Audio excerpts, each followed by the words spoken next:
नमस्कार साथियों, मैं ओबीसी महेंद्र सिंह। जय जवान जय किसान, जय ओबीसी जय संविधान। साथियों, मैं आपके साथ बजट पर बात करना चाहता हूं। और जैसा कि आप सभी को मालूम होगा कि 1 फरवरी को बजट पेश किया गया है। अब हमको ये समझना है कि आखिर बजट में क्या होता है और किस प्रकार से ये काम करता है, क्योंकि हमारा जो ओबीसी समाज है खासकर उसको मालूम नहीं है, क्योंकि आज तक कभी भी उसको 1 रुपये भी कभी बजट प्राप्त नहीं हुआ है। जिसके कारण इस देश के अंदर ये स्थिति पैदा हो गई है कि वो इस बारे में जानना ही नहीं चाहता कि बजट क्या है, क्या हुआ क्या नहीं हुआ, उससे कोई मतलब नहीं है। तो हम इसको समझेंगे कि बजट जो होता है वो ये करता है कि हमने कितना इकट्ठा किया और हम ये कहाँ पे लगाने वाले हैं। मतलब जैसा कि आप अपना घर में अगर किसान हैं या जो भी नौकरी करते कुछ भी करते हैं, तो जो साल भर की जो इनकम होती है उसको आप इकट्ठा करके फिर सोचते हैं कि मुझे किसान है तो मान लो सोचता है कि कुआं खोदना है या खेत में जुताई करना है, बहुत सारी चीज़ें जो होती है खेती से जुड़ी हुई, और या फिर बदलाव की फसलें करना है, जो भी है। तो वो सारी चीज़ें जैसे आप करते हैं घर में, जब आपका मान लो आपकी 4 एकड़ ज़मीन है, उससे जो फसल निकली और उसको आपने जो बेचा, तो जो उससे आया आप उसका फिर बजट बनाते हैं कि मुझे ये कितने कपड़े लेने के लिए करना है, कितना एजुकेशन में खर्च करना है। ऐसी सारी चीज़ें जो होती हैं वो इसी प्रकार से बजट होता है। सेंट्रल जो करता है कि उसके पास जो पैसा आता है वो कहाँ कहाँ लगाना है। अब देखिए आप, इस देश के अंदर जो 65% समाज है, 65% देश में जो समाज है, खैर इसकी गिनती तो नहीं हुई है, गिनती आज़ादी के बाद नहीं हुई है। जब अंग्रेज जब इस देश के रूल करते थे तब 1931-32 में जनगणना की गई थी, और इसके पहले भी की गई होगी। तो उस समय हमारी संख्या 52% थी, और आज़ादी के बाद हमारी जब जनगणना हुई ही नहीं है तो हमारी गिनती अभी हम ऐसे ही बोल सकते हैं कि क्योंकि 1106 जातियों को और इसी में मिला दिया गया, तो अब हमारी जो जनगणना अगर हो तो मुझे ऐसा विश्वास है कि 65% से ऊपर हमारी संख्या निकलेंगी इस देश के अंदर। अब ST-SC को उनका जो संख्या है उनके अनुपात में उनके क्रियान्वयन के लिए या उनकी जो समाज है उसको ऊपर उठाने के लिए वो बजट का एक हिस्सा उनको जाता है, और वो उसके लिए फिर वो उपयोग करते हैं। खैर उसके ऊपर भी सवर्णों का राज है, जिसके कारण वो पूरा बजट कभी मतलब लगाया नहीं जाता है और अदर चीज़ों में लगा दिया जाता है, तो उनको भी पूरा उसका फ़ायदा नहीं मिलता है जो उनको बजट में जो प्रावधान किए गए हैं। पर ओबीसी समाज को 1 रुपये भी आज़ादी के बाद कभी अलग से बजट पर तैयार नहीं किया गया है। जो जूठन टाइप का जो यहाँ वहाँ से मिल गया तो उसके क्रियान्वयन में लग जाता है, वो एक अलग बात है। पर अगर इस देश के अंदर ओबीसी समाज की जनगणना हो जाए, मेन पॉइंट ये है, अगर जनगणना हो जाती है इस देश के अंदर, तो ओबीसी समाज फिर ये कह सकता है कि हमारी जो संख्या है, देश जो है, जो भी पैसा चाहे वो कोई भी मतलब किसी भी स्कीम से आपके पास आ रहा है, उसमें हिस्सा ओबीसी समाज का 65% होना चाहिए, या जो उसकी संख्या निकल के आएगी उतना उसका हिस्सा होना चाहिए। पर आज तक कभी गिनती नहीं हुई, जिसके कारण उसका अलग बजट भी नहीं बना और उसके क्रियान्वयन के लिए जो काम होना चाहिए वो नहीं होते हैं, जिसके कारण आज स्थिति जो है वो, जैसे कि ओबीसी समाज ही किसान समाज है, अब किसान समाज की स्थिति बहुत गंभीर हो गई, जिसके कारण वो आंदोलन चल रहे हैं इस देश के अंदर, और वो आंदोलन चलेगा क्योंकि ये जो अकड़ू है समाज है और ये जो कॉर्पोरेट जगत जो चला रहा है सरकार को, जिसके कारण ये बड़ी परेशानियां जा रही हैं कि मतलब किसान के सामने जवानों को खड़ा कर दिया, उनके बच्चों को एक तरफ उनके अगर 4-5 बच्चे हैं तो ये 2-4 उनके मिलिट्री में हैं और किसान हैं, तो एक बच्चा उनके सामने खड़ा हुआ, दूसरा बंदूक ताने खड़ा हुआ। ये है हमारे भारत देश की सरकार जिस तरीके से पेश आ रही है किसानों के साथ। तो बजट में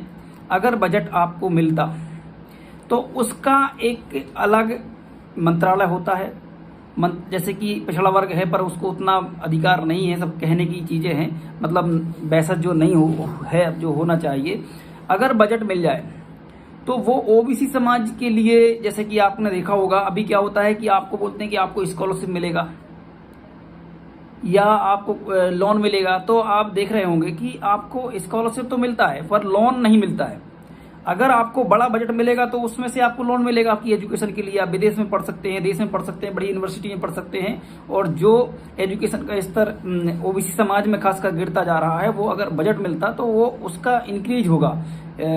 अभी डिक्रीज हो रहा है, क्योंकि आपका कोई बजट ही नहीं है। जूठन टाइप से कहीं से मिल गया तो उसमें आपको कुछ दे दिया तो हो जाता है। अब होता क्या है, अब इस बजट में क्या किया गया है आप देखिए।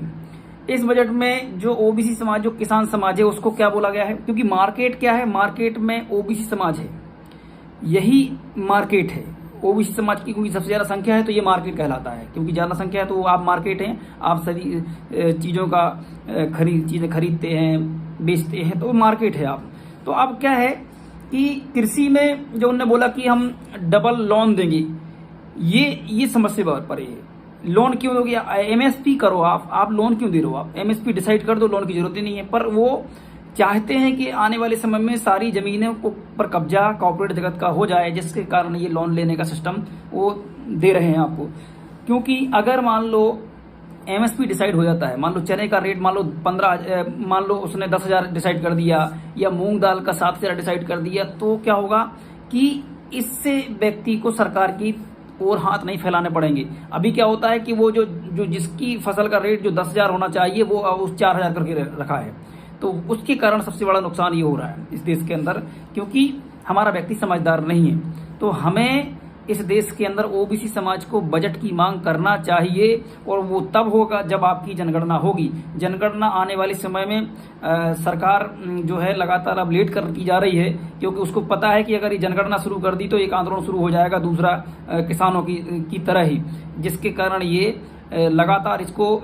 आगे बढ़ाने का काम कर रही है सरकार। कोरोना काल में का एक बहाना दे दिया, जबकि इस देश के अंदर अन्य गतिविधियां सुचारू रूप से चल रही हैं, आंदोलन चल रहे हैं, सब कुछ हो रहा है, पर सरकार है कि वो कॉर्पोरेट जगत चला रहा है।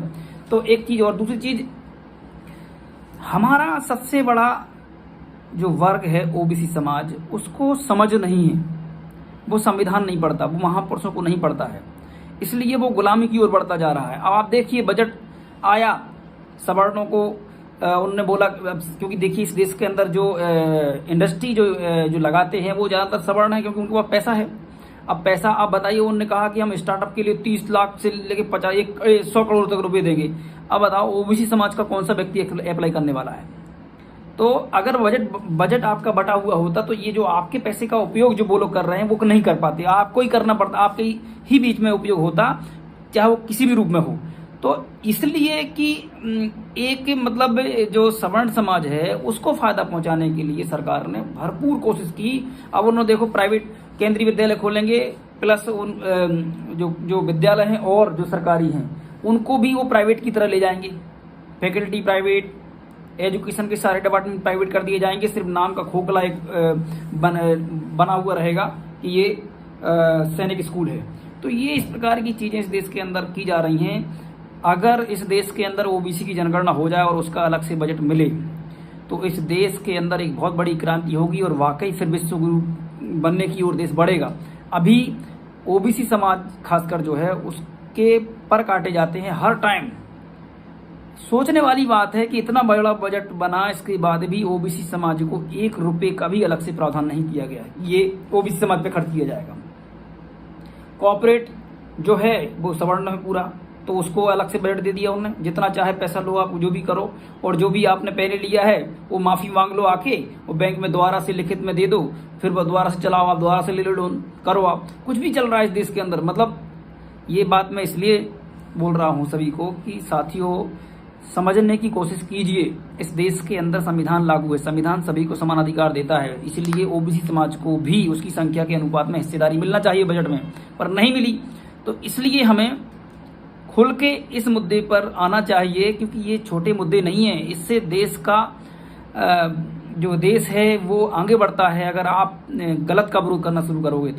तो साथियों बजट में ओबीसी को प्रावधान नहीं है, इसलिए ओबीसी को प्रावधान होना चाहिए के लिए आप लोग जोर शोर से जनगणना के लिए आप सामने आए। जनगणना अगर होती है, आपकी संख्या अगर निकल के आएगी तो हम बजट में भी अपनी हिस्सेदारी ले सकते हैं। बहुत बहुत धन्यवाद। मैं ओबीसी महेंद्र सिंह। जय जवान जय किसान, जय ओबीसी जय संविधान।